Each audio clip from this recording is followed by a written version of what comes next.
Brought to you by Penguin.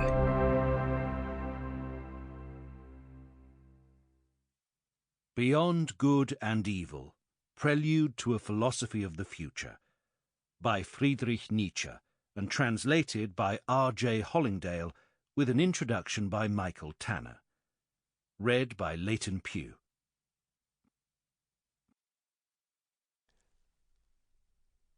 Both for ease of listening and because it contains details of the plot, we've placed the introduction to this Penguin classic at the end of the audiobook. Preface.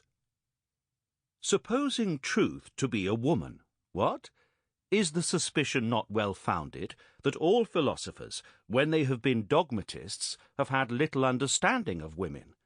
That the gruesome earnestness, the clumsy importunity with which they have hitherto been in the habit of approaching truth, have been inept and improper means for winning a wench?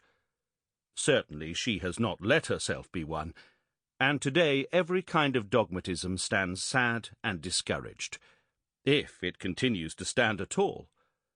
For there are scoffers who assert it has fallen down, that dogmatism lies on the floor, more, that dogmatism is at its last gasp.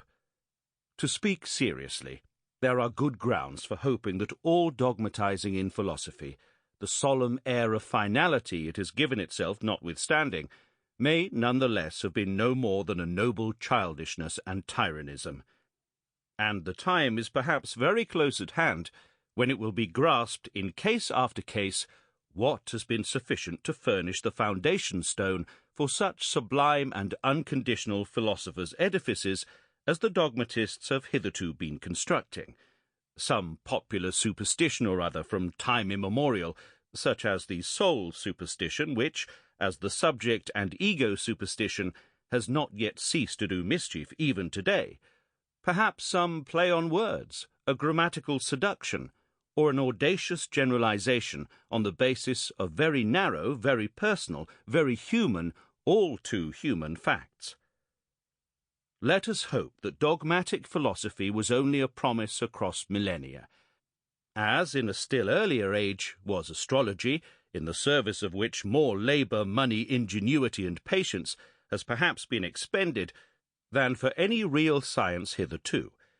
We owe to it, and to its supra-terrestrial claims, the grand style of architecture in Asia and Egypt. It seems that, in order to inscribe themselves in the hearts of humanity with eternal demands, all great things have first to wander the earth as monstrous and fear-inspiring grotesques. Dogmatic philosophy, the doctrine of the Vedanta in Asia, and Platonism in Europe, for example, was a grotesque of this kind. Let us not be ungrateful to it, even though it certainly has to be admitted that the worst, most wearisomely protracted and most dangerous of all errors hitherto has been a dogmatist's error, namely Plato's invention of pure spirit and the good in itself.